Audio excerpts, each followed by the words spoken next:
మన గద్వాల్ పట్టణంలో జరిగినటువంటి ఒక ప్రాపర్టీ అఫెన్స్ మీ అందరికీ తెలిసిందే. 3,60,000 రూపాయలు బ్యాంక్ దగ్గర ఒక కారులో పెట్టుకొని ఉన్నప్పుడు ఆ కారు అద్దం పగలగొట్టి దొంగతనం చేయడం జరిగింది. దాని మీద స్పెషల్ టీం ఫామ్ చేసి గద్వాల్ టౌన్ ఎస్ఐ, అదేవిధంగా రూరల్ ఎస్ఐ, ఇన్స్పెక్టర్ గారి ఆధ్వర్యంలో డిఎస్పీ గారి సూపర్విజన్లో మనము ఆ కేసును ఛేదించడం జరిగింది. దానికి సంబంధించినటువంటి అఫెన్స్లో పార్టిసిపేట్ చేసినటువంటి ఒక అక్యూజ్డ్ని మనము ఈరోజు ఎర్లీ అవర్స్ అరౌండ్ 5 o'clock టైంలో మనం ఎర్రవల్లి దగ్గర అనుమానాస్పదంగా తిరుగుతున్నప్పుడు అతన్ని అదుపులోకి తీసుకోవడం జరిగింది. అతన్ని వెరిఫై చేస్తే అతను మన ఆంధ్రప్రదేశ్ ఏరియాలో ఉన్నటువంటి నెల్లూరు పొట్టి శ్రీరాములు జిల్లాలో బిట్రగుంట ఏరియాకి సంబంధించినటువంటి గ్యాంగ్కి సంబంధించినటువంటి మనిషిగా గుర్తించడం జరిగింది. ఆ తర్వాత అతన్ని మనం ఇంట్రాగేషన్లో అతను గతంలో జరిగినటువంటి గద్వాల్ టౌన్లో జరిగినటువంటి దొంగతనాన్ని అంగీకరించడం జరిగింది.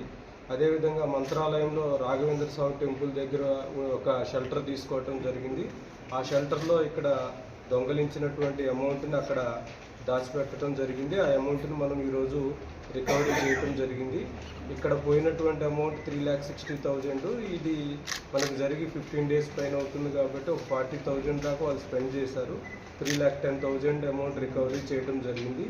ఈ బిట్రగుంట గ్యాంగ్ యొక్క మెయిన్ ఎంబో ఏంటంటే, ఈ గ్యాంగ్లో ఒక 4-5 మెంబర్స్ ఉంటారు. వీళ్ళల్లో ఒకళ్ళు ఏం చేస్తారంటే, బ్యాంకుల దగ్గర, రిజిస్ట్రార్ ఆఫీసుల దగ్గర వీళ్ళు రెక్కీ చేస్తారు.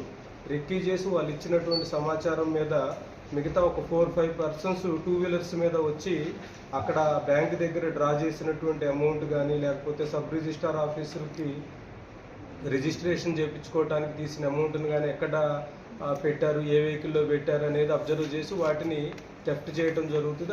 ఎంత దూరమైనా సరే వీళ్ళు 2-wheelers మీద వెళ్తారు.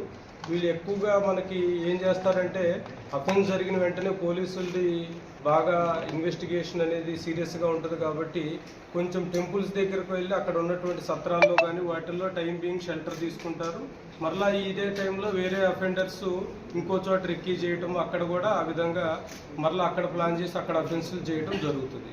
సో ఈ అఫెన్స్ మొత్తాన్ని మనము చాలా పకడ్బందీగా ఇన్వెస్టిగేషన్ చేసి వెరిఫై చేయడం వల్ల బిట్రగుంట గ్యాంగ్కి సంబంధించినటువంటి వాళ్ళు దీంట్లో ఇన్వాల్వ్ అయి ఉన్నారని మనం డిఫరెంట్ టీమ్స్ పంపించడం జరిగింది. అయితే మరలా ఈరోజు వేరే అఫెన్స్ ప్లాన్ చేయడానికి వీళ్ళు రెక్కీ చేసే క్రమంలో మనకి ఐడెంటిఫై అవ్వటం జరిగింది. అమౌంట్ కూడా రికవరీ అవ్వటం జరిగింది. ఈ అఫెన్స్ని ఛేదించినటువంటి గద్వాల్ పోలీసులందరినీ కూడా ప్రత్యేకంగా అభినందిస్తున్నాను.